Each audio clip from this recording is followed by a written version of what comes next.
Hello everyone, welcome back to more AEW on TEW 2020. We are here the final week before our all-out pay-per-view.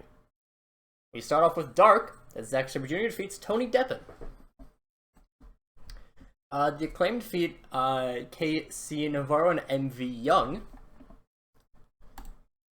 Griffin Slade defeats Sunny Kiss. Anna Jay defeats Hania the Howling Huntress. Top Flight defeat Motor City Machine Guns. Says that after Matt Hardy interfered, I will explain things a little bit more succinctly right here. Because Matt Hardy applauds as his proteges defeat MCMG, and they complain to the ref about the ropes being used for leverage. It's the good old foot on the rope pin.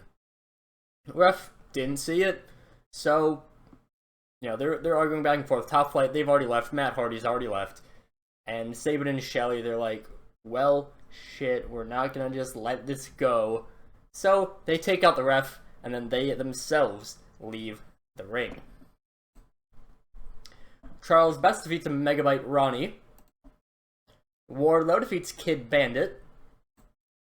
Vipress defeats Yuka Sakazaki. Then Killer Kelly defeats Morgan Daniels. And after the match, Killer Kelly revels in her win and continues to beat down Morgan. No chain. Just foot, hands. Using the body to kill the body. Hams, she slides into the ring. She's ready to try to talk things out, try to plead for her friend's life, but Killer Kelly ain't listening to that. Killer Kelly just beats Hams down pretty well, and then she leaves, sort of does a little wave goodbye. After this, ZSJ and Charles Betts, they are backstage. They're talking about their big wins tonight on Dark. Again, it's only Dark, but still, it is a win. Sabre Jr. hesitantly agrees, but he says that he would rather face off against Betts himself at some point in time. Of course, the two members part of Team Angle, and Betts is a little bit confused, but he's like, you know what, sure, I guess we could bring it up with Kurt. Have a little exhibition match. So yeah, see where that goes. Main event, EO defeats Lavender Sky. Pretty quick show of Dark as we move on to our Go Home Dynamite, but of course, not actually a Go Home show. Our show of Dynamite begins with Lance Archer defeating Dalton Castle. Just a real quick match to start off our show.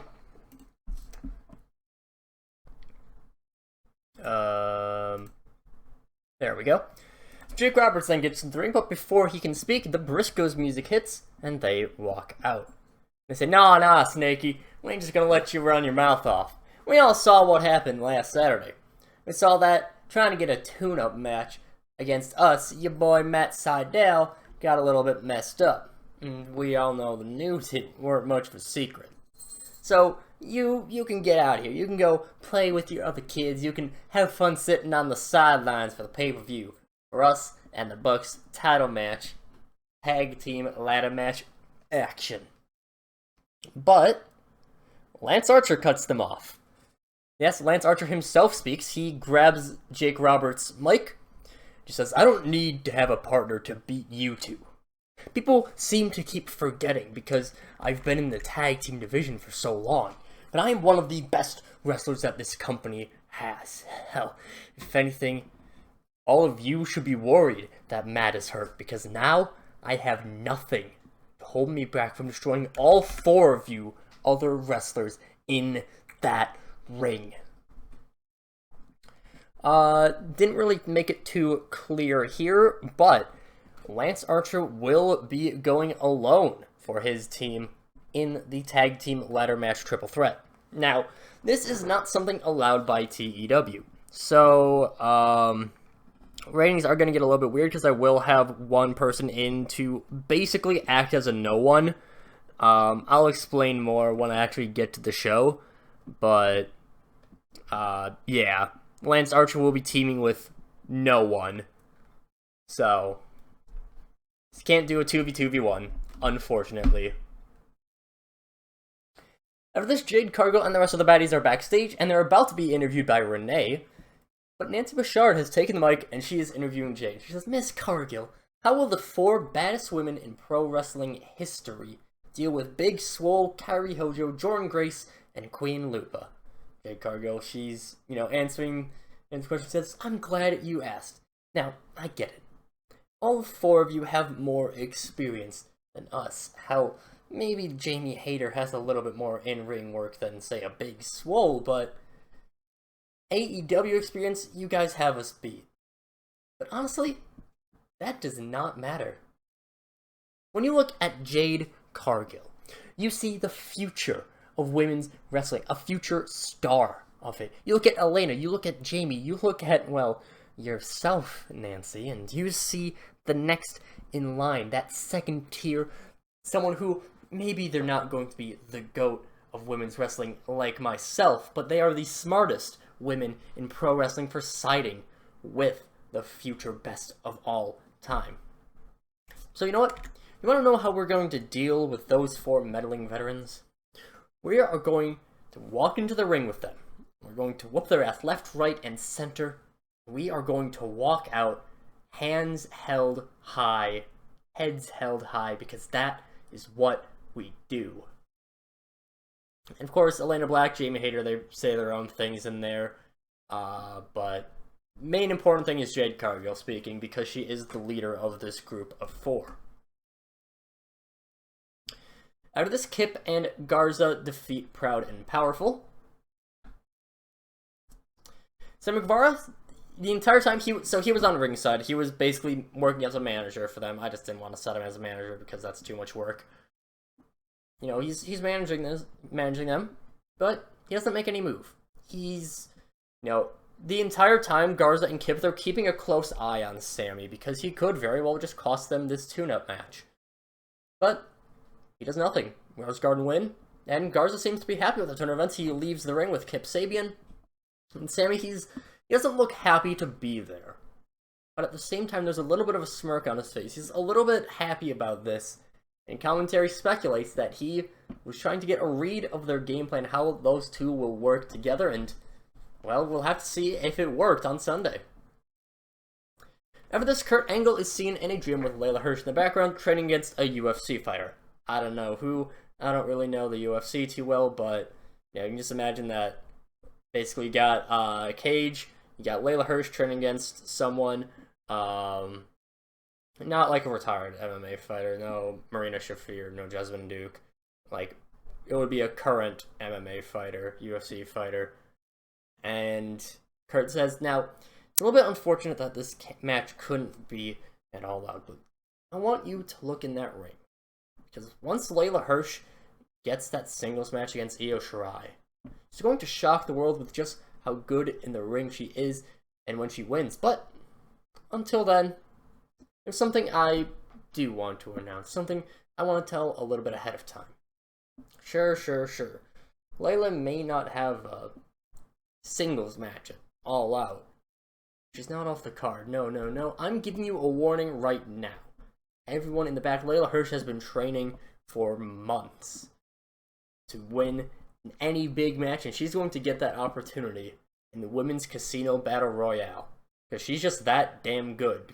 And honestly, you all know that she's good. You know that it's true. It's damn true. So Kurt Angle hyping up a member of his team who for a long time we kind of forgot was part of his team. We return from commercial and Cody's music hits, and the United States Champion shows up on Dynamite. Usually he is on there for Rampage. He has a mic in hand and says, last Saturday on Rampage, I teamed up with my #1 contender, Antonio Lautens. I teamed up with the new sheriff of AEW, the special guest referee for your main event at All Out, Jon Moxley. And I teamed up with Darby Allin, one of the pillars of AEW, to go and face off against Brutality Inc. Unfortunately, my #1 contender, Antonio Lautens, ended up suffering an injury at the brutal in-ring work, the outside attacks by Brutality Inc. And he will not be able to compete on this Sunday. However, I'm not just going to let that slide. I'm not going to leave All Out without a United States title match. So, I've talked with my fellow EVPs. I've talked with Matt and Nick. I've talked with Tony Khan, with Paul Heyman, with Christopher Daniels, with everyone backstage. And we've agreed to change that match on Sunday to a triple threat between me and Pac and Darby Allin. Now. I get it. It seems weird to grant Pac a title opportunity. He's just coming off of injury. He costs your #1 contender. But here's the thing. He still is a former world champion. He still is a former TNT champion. He has done everything in the ring, and he's still one of the best workers that we have. And he's continuing to talk, but he's interrupted by Pac sliding into the ring. Kendo stick, because that's just what he does. Massive whack to Cody in the back. Cody drops. Pac stands tall over the champion in his championship. He's just looking over it. Just like, alright, bet. Surprisingly low. After this, Scott Steiner was being interviewed backstage by Renee Paquette, who asked about the challenge laid out to him by Willpower. And Steiner says, basically, that he's not worried about two little runts who deny going with the big Papa Pump, and they just see how damn good in the ring, and someone with the physique of Nat Murphy, and the physique of myself, and how good I still am in the ring, why I am part of the Hall of Immortals in pro wrestling. Nat Murphy himself continues, saying that when he first debuted, he was one of the quickest rising stars in AEW, but he ended up getting complacent. And this is true. He was, when he first debuted, I did push him pretty heavily, and then he kind of just cooled off. But now, with Scott Steiner's tutelage, he's ready to take that pedigree back. He's ready to go back, take that top prospect status that he once had, take it by the horns, and win. And Bronson Steiner, of course, Scott's nephew, current TNT champion, he also pipes in about Ricochet, saying that Ricochet may have the abs, he may have the definition, to convince people that he's some tough guy, that he's stronger than he really is. But when compared to someone like myself, Ricochet, you fall way short. That was shown last week when I took out your entire group by myself. I took out you, I took out Bowens, Caster, Gresham, all of you fell to Bronson Steiner. None of the Pop of the Pump are worried about any of their matches on Sunday. Chris Bay actually picks up a surprise win over Adam Cole because of interference from Takahashi. So yeah, Takahashi costs Adam Cole the match, and just to make sure that people aren't getting it twisted, to make sure that people aren't thinking that this is, him turning heel, he also takes out Chris Bay. Also helps with him being kind of insane. Takahashi then crouches down beside Adam Cole, and he's talking shit about him before, he's kneeling down. He kind of waits for a little bit and then does the good old Adam Cole boom. But right as he does that, he springs up to his feet. He dodges out of the way by all of the Dudleys, all three Dudleys, part of the Cult of Cole, coming in to attack. Dodges them, fights them off a little bit, hits both of the Dudley twins with his finisher. Then warns Cole that no matter what tricks he will attempt to pull, and Takahashi knows that Adam Cole is going to attempt to pull some tricks. He's always going to have something as backup. So, yeah, quick thing there, hyping up matches. After this, it's just a very bland contract signing overseen by Gail Kim. No shenanigans, nothing bad. It's just a normal contract signing. No tables broken, nothing, no fights. Again, it's just normal contract signing. They have some back and forth, but that's about it. After this, just a hype package to promote the history of CM Punk and Samoa Joe, all their time in ROH, all the stuff that has happened in AEW. I personally don't really know too much of the details about the feud between Punk and Joe in ROH, but this would be going over that. Of course, the two of them are, they're talking themselves up, they're narrating themselves, they're talking about how they used to respect each other, how they used to be friends, but now, CM Punk quit. CM Punk said that he's, Joe says CM Punk quit. Punk says that he literally could not go on all that stuff. Main event, Young Bucks defeat the Hardys. That should not have gotten that high of a rating. That really should not have gotten that high of a rating. I mean, I guess there was nothing bad, but there was nothing really all that good about this show. I mean, fitting for me for a show before a go-home, it felt like nothing really happened, but Rampage, I suspect, will be a little bit different. There's some big things going to be showing up on Rampage. At least one really big thing, but we'll see that in the next episode.